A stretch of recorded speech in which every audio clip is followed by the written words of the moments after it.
You mentioned earlier in the show that the viewers should do their own research. Now, if big tech platforms have their own way, these are the articles and the stories that people will be reading moving forward. This is out of Forbes. And I'm going to save my comments because it's not about me here, but Forbes headline reads, "You must not do your own research when it comes to science." Now, going to the article, I'm just going to go right to the quote from the article here. "The techniques that most of us use to navigate most of our decisions in life, gather information, evaluating it based on what we know, and choosing a course of action can lead to spectacular failures when it comes to scientific matter." Now, this was a Forbes editor's pick, so you know it must be an important article. So it claims that most of us, even scientists, it says in the article, lack the understanding to evaluate information. I'm just going to hold it right there for a second and say, what are they doing over there at Forbes? Why are they posting this? And this is just kind of to me, this is a window into the mindset of what these content authoritarians really do believe. This is put forward as kind of a common sense article, an editor's pick. And shockingly enough, in the article, they use the topic of water fluoridation as a, quote, simple and low stakes example. And they say that people's fear of chemicals is causing them to vote water fluoridation out of cities such as Portland, Oregon, or Calgary, Alberta. And they're saying that this is a dangerous thing. Now, what the editor or the writer of this article doesn't say is 97% of Western European populations don't drink fluoridated water.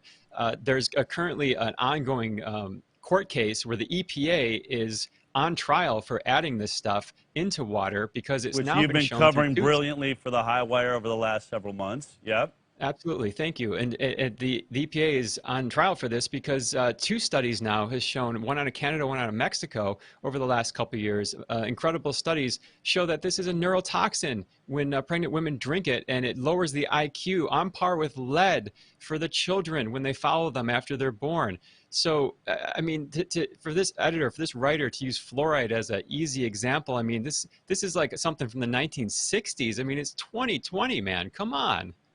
What's outrageous about it is it's actually self-destructive, right? Why should anyone read Forbes then? If we are too stupid to be able to make decisions, and certainly a lot of what they talk about is like finance and stock markets. I mean, we must be too stupid to be able to understand how the business of banking and monetary values and things work. Why am I reading Forbes at all? And by the way, they print scientific studies. In fact, I know that they discussed the fact that this might have been a man-made virus just about a month and a half ago. So why were they publishing that? Is it all a lie? Incredible that they seem to just want to make themselves obsolete, since they're one of the last magazines that's counting on people's ability to read. Now they're offending those people, saying you're too stupid to make up your own mind. You can go ahead and read. This is the point, right? You want to read from magazines that think you're too stupid to understand what it is you're reading, go right ahead. If you want to elect officials that say you're too stupid to understand what we're doing, so why vote, right? Why vote? I mean, this is where we're at. This is what these people want. Incredible. That's amazing. That's distilled really great, Del. I mean, it's ruled by experts who really don't think you're smart enough to make your own decisions in life for yourself, your kids, your community.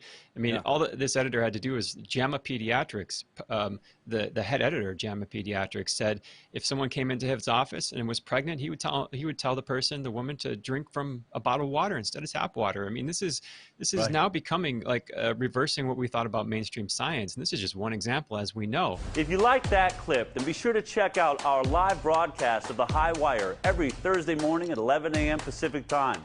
You can watch it on Facebook, iTunes, and Twitter. We'll see you there.